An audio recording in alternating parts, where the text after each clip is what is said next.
US, UK launch new wave of strikes on Yemen's. The new wave of attacks comes as Houthis continue to target Israel-linked ships, demanding an end to the war in Gaza. Don't miss any update. Subscribe my channel for entertainment news. The United States and the United Kingdom have carried out strikes on Houthi-controlled positions in Yemen in a new wave of attacks against the Iran-aligned Yemeni group, which has been targeting US and Israeli interests in solidarity with Palestinians. In addition to Saturday's strikes, the U.S. Central Command (CENTCOM) also hit a Houthi anti-ship missile that was prepared to launch against ships in the Red Sea early on Sunday. Houthi attacks on Israel-linked ships in the narrow Strait of Bab al-Mandeb in the Red Sea have disrupted global trade, drawing in the US and the UK response.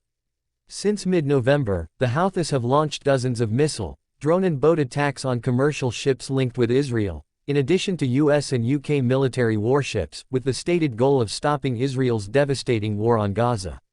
The Houthis have also demanded that Israel allow the delivery of humanitarian aid to Gaza, where nearly the entire population of 2.3 million faces hunger.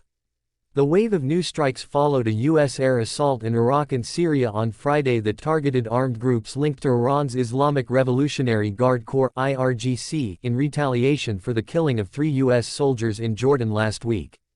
The U.S. has blamed the Jordan attack on the Islamic resistance in Iraq, a coalition of Iranian-linked armed groups. Tehran has tried to distance itself from the drone strike.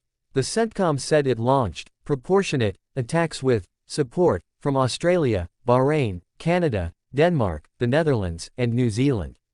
36 targets were hit, across 13 locations around midnight Saturday, the US, the UK and supporting countries said in a joint statement.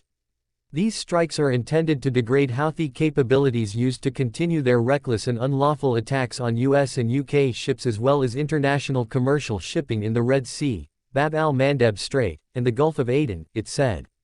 Attacks won't go unanswered. Reporting from Washington, D.C., Al Jazeera's Kimberly Halkett said the strikes were aimed at deterring Houthi attacks on U.S. interests in the region. What we understand is that weapons facilities were targeted, along with missile systems and launchers, as well air defense systems and radar. We know these strikes were launched from ships as well as fighter jets, she said.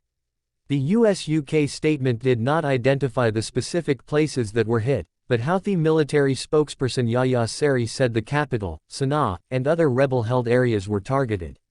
Saree said there were 48 attacks on multiple governorates, including 13 on Sana'a and surrounding areas, 11 on Taiz, 9 on Hodeidah, 7 on al-Baida, 7 on Hajjah, and 1 on Sada'ah. Video shared online by people in Sana'a included the sound of explosions and at least one blast was seen lighting up the night sky.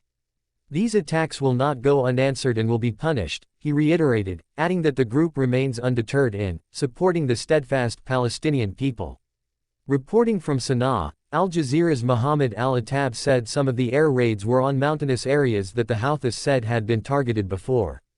So, we are talking about increasing airstrikes by the US and the UK in order to limit what they say is Houthis' ability to hurt US and UK maritime forces and attacks on Israeli ships, and the Houthis say this is pressure on Israel to end its aggression on people in Gaza and to end its blockade there, he said.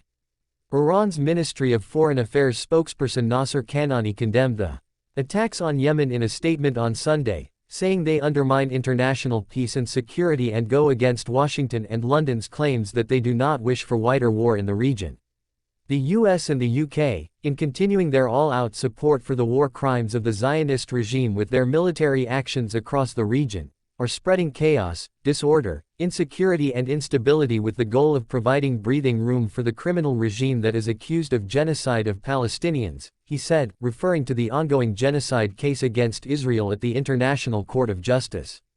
More attacks likely. Washington intends to carry out additional airstrikes against Iran-backed groups in the Middle East, to send a clear message that the United States will respond when our forces are attacked, White House National Security Advisor Jake Sullivan told U.S. broadcaster NBC on Sunday. Separately, White House National Security spokesperson John Kirby told Fox News that Friday night's U.S. strikes against Iran-backed groups were just the first round of action and more would follow. Houthi spokesperson Mohammed Abdulsalam warned the attacks by the US and UK, whether in Yemen, Iraq or Syria, will pull them into a quagmire in the region and fan the flames of hatred of our people. Yemen's decision to support Gaza is firm, principled and will not be affected by any attack, he said. Abdulsalam also said, instead of escalating and opening a new war front in the region, America and Britain should listen to international public opinion, which is calling for an immediate halt to the Israeli aggression, lifting the siege on Gaza, and ending protection to Israel at the expense of the Palestinian people.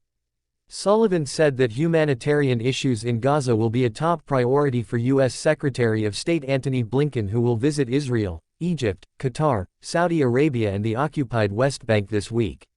Several people were killed in the U.S. strikes in Iraq, which Washington said was only the first step in its response to the Jordan drone attack that killed U.S. soldiers. On Sunday, hundreds of people attended a funeral procession in the Iraqi capital, Baghdad, for 17 members of the Iran-aligned Popular Mobilization Forces (PMF) killed in the strikes.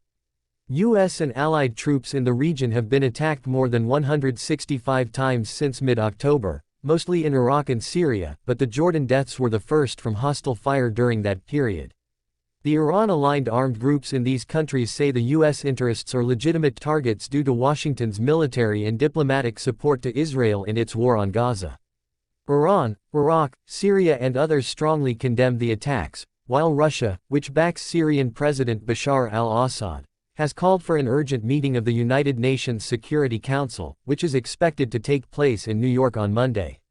Negotiations to reach an agreement between Israel and Hamas on the war on Gaza are ongoing, with U.S. outlet NBC quoting an unnamed U.S. official as saying the talks are not expected to be hampered by the latest Western attacks amid fears of a wider regional escalation.